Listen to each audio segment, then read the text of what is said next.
할렐루야. 오늘 우리 읽은 말씀 가지고 하나님의 무지개 아래라는 제목으로 말씀을 증거하겠습니다. 정신과 의사이자 심리학자인 빅터 프랭클은 죽음의 수용소라고 하는 책에서 나치 수용소의 끔찍한 경험을 기록했습니다. 매일 수많은 사람이 가스실로 끌려가고 굶주림과 추위 속에서 죽어갔지요. 그러나 그 속에서도 끝까지 살아남은 사람들이 있었는데요.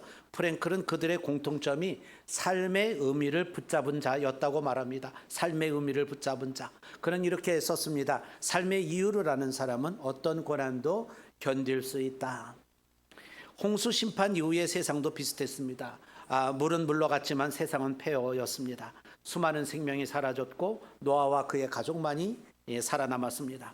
그들은 어떻게 다시 시작할 수 있었을까요? 하나님은 그들에게 언약을 주셨습니다. 무지개를 하늘에 두시며 다시는 홍수로 세상을 멸하지 않겠다고 약속하셨죠. 무지개는 단순한 자연현상이 아니라 혼란 속에서 새로운 삶을 가능하게 하는 하나님의 언약의 표징이었습니다. 그러면 하나님의 무지개 아래 사는 삶은 어떤 삶일까요? 첫째, 하나님의 무지개 아래 사는 삶은 다시 시작하는 삶입니다.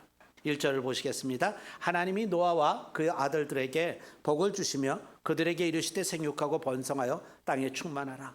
홍수는 모든 걸 다 쓸어버렸습니다. 그러나 하나님은 심판으로 끝내지 않으셨어요. 창세기 1장에서 아담에게 주신 창조의 복을 다시 노아와 그의 후손들에게 주셨습니다.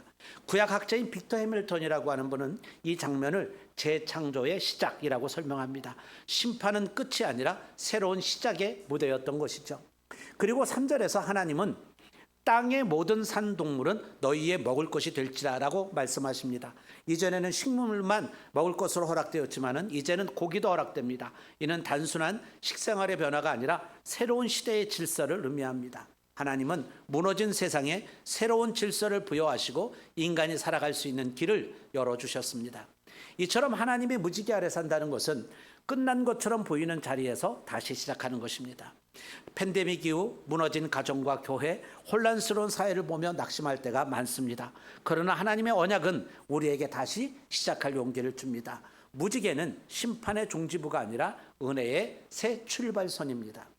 둘째로 하나님의 무지개 아래 사는 삶은 생명을 존중하는 삶입니다.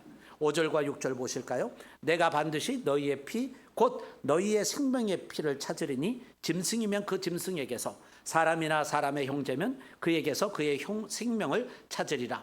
다른 사람의 피를 흘리면 그 사람의 피도 흘릴 것이니 이는 하나님이 자기 형상대로 사람을 지으셨음이니라. 고든 웨남이라는 성서학자는 이 구절을 인류 사회를 위한 새로운 질서의 핵심이라고 이렇게 말합니다. 홍수 심판의 이유가 세상의 폭력과 살인이었기 때문에 하나님은 새 시대를 시작하며 가장 먼저 인간의 생명의 존엄성을 강조하신 것입니다. 여기서 우리가 주목할 것은 하나님의 형상입니다. 인간은 다른 피조물과 달리 하나님의 형상으로 지음을 받았습니다. 따라서 인간의 생명은 절대적으로 존중되어야 합니다. 왜냐하면 형상론은 윤리적 기초라고 이렇게 해석을 하는데요. 즉 인간을 향한 폭력은 단순한 범죄가 아니라 하나님을 향한 공격이라는 거예요.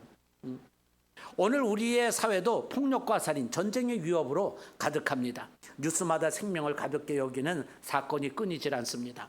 심지어 경쟁 사회 속에서는 사람을 성과로 평가하고 약자를 버리는 일이 너무도 자연스럽게 여겨집니다. 그러나 하나님의 무지개 아래 사는 성도는 생명을 존중해야 합니다. 태아에서 노인에 이르기까지, 건강한 사람에게서 병든 사람에 이르기까지 모든 인간은 하나님의 형상을 지닌 존귀한 존재입니다. 그러므로 우리는 생명을 살려는 일에 헌신해야 합니다. 말 한마디로 사람을 세우고 작은 배려로도 생명을 존중할 수 있습니다. 교회는 세상의 폭력과는 다른 생명의 공동체가 되어야 합니다. 셋째로 하나님의 무지개 아래 사는 삶은 자비를 기억하는 삶입니다. 12절과 13절입니다. 하나님이 이르시되 내가 나와 너희와 및 너희와 함께하는 모든 생물 사이에 대대로 영원히 세우는 언약의 증거는 이것이니라. 내가 내 무지개를 구름 속에 두었나니 이것이 나와 세상 사이의 언약의 증거니라. 하나님은 무지개를 표징으로 주셨습니다.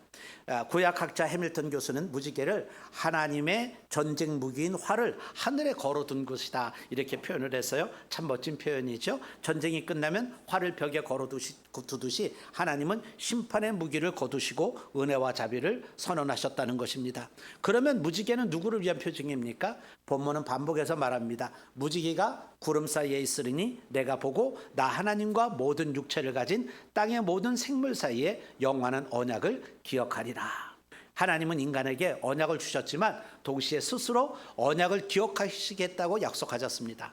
그러니까 우리의 신실함이 아니라 하나님의 신실하심이 언약의 기초인 겁니다. 그러니까 나를 바라보면 그 언약이라는 게 어마무시하지만은 그러나 하나님 편에서 보면 하나님의 그 신실하심이 언약의 기초이기 때문에 능히 그 약속이 지켜질 줄로 믿는 믿음이 생기는 겁니다.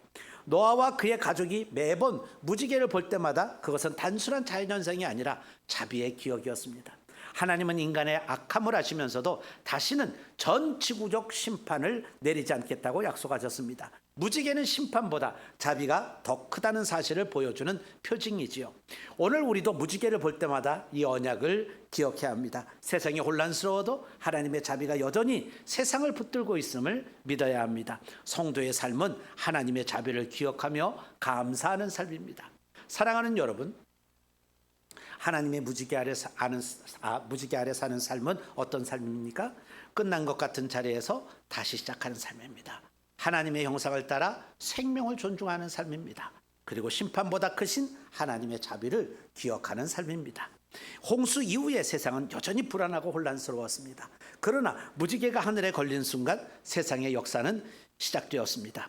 오늘 우리의 삶도 마찬가지입니다. 세상은 여전히 흔들리지만 우리는 무지개 언약 아래 살아갑니다. 여러분의 가정과 일터, 교회 위에 무지개가 서 있습니다. 다시 시작할 용기를 내십시오. 생명을 존중하십시오. 자비를 기억하며 감사하십시오. 그때 우리는 혼란스러운 세상 속에서도 담대히 살아갈 수 있게 될 것입니다. 여러분 모두가 하나님의 무지개 아래서 다시 시작하고 생명을 존중하며 자비를 기억하는 삶을 살아가시기를 주님의 이름으로 축원합니다. 기도하시겠습니다.